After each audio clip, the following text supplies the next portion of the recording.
اگر عمل کرنے کی نیت ہماری ہے تو جتنی تقریریں ہو گئیں، جتنی باتیں ہو گئیں، اتنے پر اگر ہم عمل کر لیں تو انشاءاللہ ہماری نجات کے لیے کافی ہے۔ مسئلہ یہ ہے ہمارا، ہم سننے کے شوقین ہیں۔ ہر گاؤں میں جلسہ ہو رہا ہے اور ہم اچھی طریقے سے جانتے ہیں کہ ہمارے سیمانچل کے جلسوں کو ہم نے جلسے اور تقریر کے بجائے ایک قسم کی رسم بنا کے رکھا ہے۔ سسرال میں شادی ہو اور داماد نہ آئے چلے گا، اور سسرال میں جلسہ ہو اور داماد نہ آئے نہیں چلے گا۔ لوگ بتاتے ہیں کہ جلسے والے سامعین کے لیے جتنے جانور ذبح کرتے ہیں اس سے کہیں زیادہ جانور گاؤں میں ذبح ہوتے ہیں مہمانوں کے لیے۔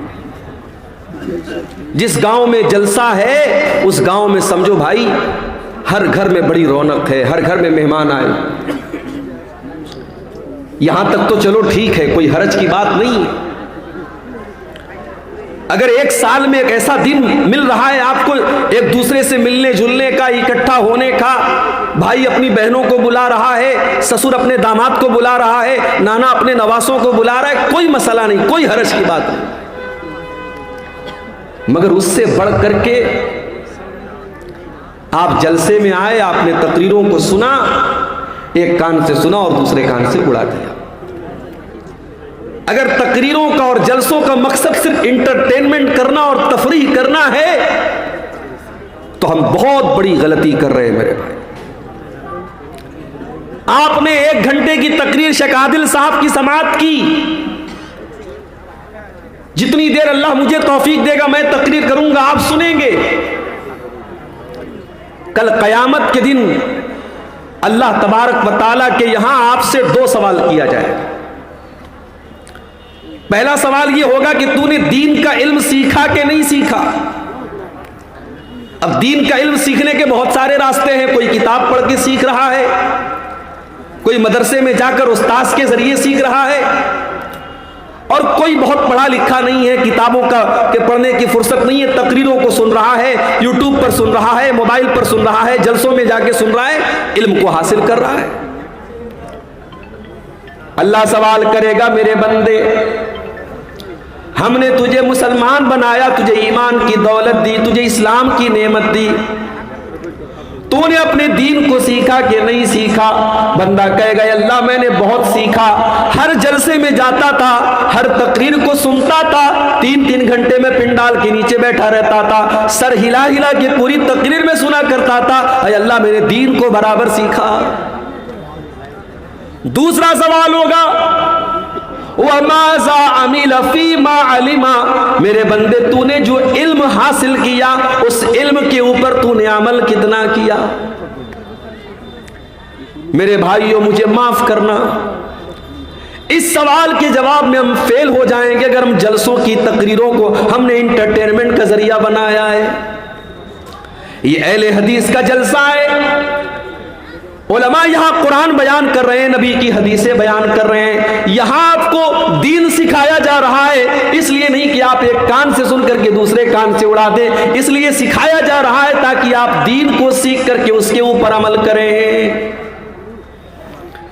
ذرا نبی اکرم کی سیرت اٹھا کر کے دیکھو میرے بھائی، ٹھیک ہے آپ کے یہاں کا ماحول ہے، رات بھر تقریریں آپ سنتے ہیں، بلکہ کہیں کہیں فجر کی اذان تک جلسہ چلتا ہے، ٹھیک ہے میں اس کو حرام نہیں کہتا، میں اس کو ناجائز نہیں کہتا، میں اس کو غلط نہیں کہتا، مگر آپ ذرا اپنے نبی کی سیرت اٹھا کر کے دیکھو، اللہ کے پیارے نبی عشاء کی نماز کے بعد عشاء کی نماز کے بعد کوئی جاگتا رہے یا بات چیت کرتا رہے، اس کو اللہ کے نبی پسند نہیں کرتے تھے۔ حدیث کے الفاظ ہیں، حدیث کے الفاظ ہے کہ اللہ کے پیارے نبی عشاء کی نماز کے بعد بات چیت کرنے کو یا بلا وجہ جاگنے کو پسند نہیں کرتے تھے۔ اور اللہ کے رسول کے زمانے میں صحابہ کرام کا طریقہ کیا تھا؟ 2 گھنٹے کی تقریر نہیں ہوتی تھی ان کے دور میں، نہ صحابہ کے دور میں ہوتی تھی، نہ تابعین کے دور میں ہوتی تھی۔ ان کا طریقہ کیا تھا، ان کا انداز کیا تھا؟ عبداللہ ابن مسعود کہتے ہیں ہم اللہ کے نبی سے قرآن کی 10 آیتیں سیکھا کرتے تھے، ہم اللہ کے پیارے نبی سے قرآن کی 10 آیتیں سیکھا کرتے تھے، اور جب تک ان 10 آیتوں پر عمل نہیں کر لیتے تھے ہم آگے نہیں بڑھتے تھے۔ ہم نبی سے 10 آیتوں کو سیکھتے تھے اور ان کے اوپر عمل کرتے تھے، پھر 11ویں کا نمبر آتا تھا۔ معاف کرنا میرے بھائی، ہماری کمی یہی ہے، اور پانی یہی پر مر رہا ہے، ہم سننے کے شوقین ہیں، عمل کرنے کے شوقین نہیں ہیں۔ دعا کرو اللہ نے جس طریقے سے ہمیں جلسوں میں جانے کا شوق دیا ہے، تقریروں کو سننے کا شوق دیا ہے، علماء سے محبت کا جذبہ دیا ہے، اللہ تعالیٰ علماء کی ان صحیح باتوں پر، ان دین کی باتوں پر ہم کو عمل کی بھی توفیق عطا فرمائے۔ میرے بھائیوں، ایک انسان کی زندگی میں سب سے خطرناک چیز کیا ہے؟ اگر ہم غور کریں، ہماری زندگی میں سب سے خطرناک اگر کوئی چیز ہے، سب سے ڈینجرس، سب سے ہانی کارک، سب سے نقصان دہ اگر کوئی چیز ہے تو اس چیز کا نام ہے گناہ۔ بھائی، جو چیز آپ کو اللہ سے دور کر دے، جو چیز آپ کو شیطان کی گود میں لے جا کے بٹھا دے، جس چیز کی وجہ سے قیامت کے دن آپ ناکام ہو جائیں، وہ چیز آپ کے لیے کبھی فائدے مند نہیں ہو سکتی، وہ دنیا کی سب سے خطرناک چیز ہے۔ اسی لیے اللہ تعالیٰ قرآن میں کہتا ہے ظہر الفساد فی البر والبحر بما کسبت ایدی الناس۔ میرے بندو، خشکی کے اندر، تری کے اندر، زمین کے اوپر اور سمندر کے اندر جہاں پر بھی تم کو فساد نظر آ رہا ہے، جہاں پر بھی تم کو بگاڑ نظر آ رہا ہے، جہاں پر بھی تم کو تباہی نظر آ رہی ہے، بما کسبت ایدی الناس، یہ لوگوں کے کرتوتوں کا نتیجہ ہے، یہ لوگوں کے گناہوں کا نتیجہ ہے، یہ لوگوں کی بدعمالیوں کا نتیجہ ہے۔ اور آگے اللہ کیا کہتا ہے؟ لِيُذِيقَهُمْ بَعْدَ الَّذِي عَمِلُوا۔ میرے بندو، یہ مصیبتیں جو تم دیکھ رہے ہو، یہ آفتیں جو تم دیکھ رہے ہو، یہ پریشانیاں جو تم دیکھ رہے ہو، یہ تمہارے بعض اعمال کی سزا ہے، یہ ہر گناہ کی سزا نہیں ہے۔ اگر اللہ ہر گناہ کی سزا دے دے، مَا تَرَكَ عَلَىٰ ظَهْرِهَا مِن دَابَّةٍ، تو زمین کے اوپر کوئی جاندار ہی باقی نہ بچے۔ کچھ گناہوں کی سزا اللہ دنیا میں دیتا ہے، مصیبتوں کی شکل میں، پریشانیوں کی شکل میں، تباہی کی شکل میں۔ اس کا مطلب یہ ہوا کہ کائنات میں جہاں پر بھی بگاڑ نظر آ رہا ہے، اس کے پیچھے ریزن کیا ہے، کارن کیا ہے، وجہ کیا ہے؟ انسان کے گناہ ہیں، انسان کی نافرمانیاں ہیں۔ اور آگے بڑھیے، قرآن کا پہلا پارہ اٹھائیے، وَقُلْنَا يَا آدَمُ اسْكُنْ أَنْتَ وَزَوْجُكَ الْجَنَّةَ فَكُلَا رَغَدًا مِنْ حَيْثُ شِئْتُمَا وَلَا تَقْرَبَا هَٰذِهِ الشَّجَرَةَ۔ اے آدم، جنت میں آرام سے اپنی بیوی کے ساتھ، حوا کے ساتھ تم رہو، جو چاہے کھا لو، جو چاہے پی لو، جہاں چاہے موج مستی کرو، لیکن اے آدم، اے حوا، اس پیڑ کے قریب نہ جانا، اس درخت کے قریب نہ جانا۔ اللہ نے منع کر دیا ایک پیڑ کے بارے میں، اس پیڑ کے قریب مت جانا۔ اب ہمارا نوجوان کیا پوچھتا ہے؟ شیخ صاحب، اس پیڑ کا نام کیا تھا؟ تجھے کھانا ہے کیا؟ کیوں پوچھتا ہے؟ ہماری عادت ہے فضول سوالات کرنے کی، جس سوال کا کوئی مقصد نہیں وہ سوال کرتے ہیں۔ آدم علیہ السلام کو اللہ تعالیٰ نے ایک پیڑ کے قریب جانے سے منع کیا، پیڑ کس چیز کا تھا، اس کا کیا مطلب ہے؟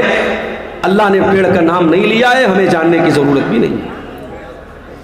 اللہ نے کہا، اے آدم، اے حوا، اس پیڑ کے قریب نہ جانا، اگر جاؤ گے فَتَكُونَا مِنَ الظَّالِمِينَ، تو تم ظالموں میں سے ہو جاؤ گے۔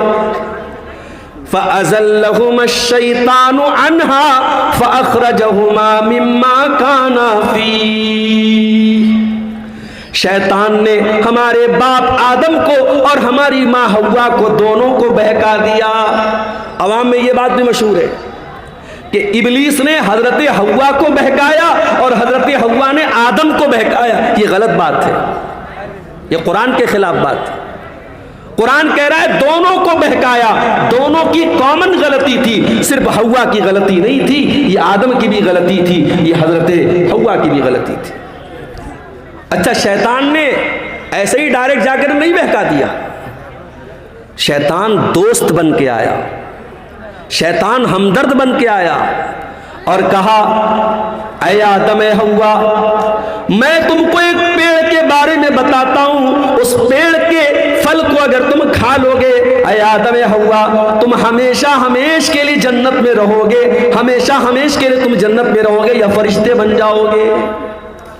غور کرو، شیطان ہمارے باپ آدم کو بہکا بھی رہا ہے تو کیا کہہ کے بہکا رہا ہے؟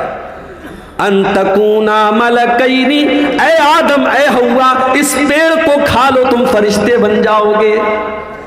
آدم علیہ السلام کو یہ نہ سمجھ میں آیا کہ اللہ تعالیٰ نے میرا مقام تو یہ بنایا کہ جب مجھے پیدا کیا تو فرشتوں کو حکم دیا کہ آدم کے آگے سجدہ کرو، اور شیطان مجھ سے کہہ رہا ہے اے آدم تو اس پیڑ کو کھا جاؤ تو تم فرشتے بن جاؤ گے اور ہمیشہ ہمیش جنت میں رہو گے۔ اللہ نے اس سے بڑا مقام دیا تھا، لیکن شیطان نے ایسی پٹی پڑھائی کہ ہمارے باپ آدم کو سمجھ میں نہیں آیا۔ پتہ یہ چلا میرے بھائی، ہم اسی آدم کی اولاد ہیں اور ہم بھی شیطان کے آگے بے بس ہو جاتے ہیں اور کمزور پڑ جاتے ہیں اور اکثر شیطان کی چالوں میں آ جاتے ہیں۔ اور یہ بھی پتہ چلا شیطان دشمن بن کر کے نہیں آتا، شیطان دوست بن کر کے آتا ہے۔ وَقَاسَمَهُمَا إِنِّي لَكُمَا لَمِنَ النَّاصِحِينَ، شیطان نے قسم کھائی، کہا اے آدم میں قسم کھاتا ہوں اللہ کی، میں تمہارا بھلا چاہتا ہوں، میں تمہارا برا نہیں چاہتا۔ ہمارے سامنے کوئی اللہ کی قسم کھا لے، میں مارکیٹ میں جاتا ہوں، سامان خرید لیا، سامان کا ریٹ پوچھا دکاندار سے، اس نے کہا 100 روپے کا ہے، مجھے لگا یار کچھ مہنگا مل رہا ہے، میں نے کہا یار 90 کا دے دو، کہتا ہے مولوی صاحب اللہ کی قسم میں نے 80 کا خریدا ہے۔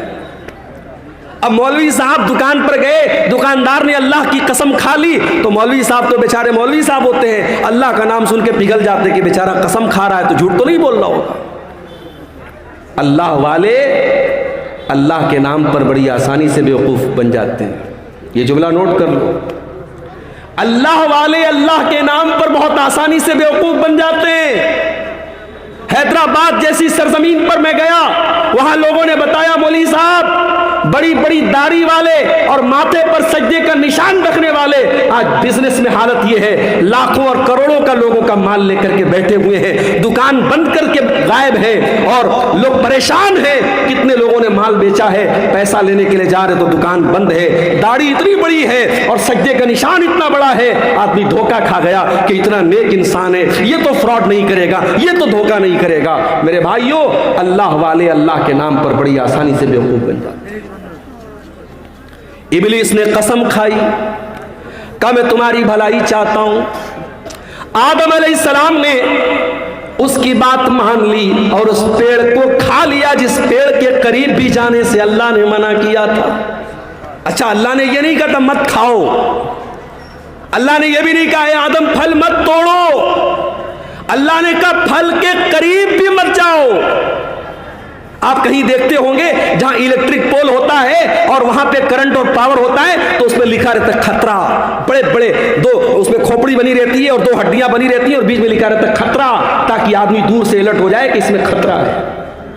جس گناہ کے بارے میں اللہ کہہ دے قریب مت جاؤ، اس کے قریب بھی نہیں جانا چاہیے۔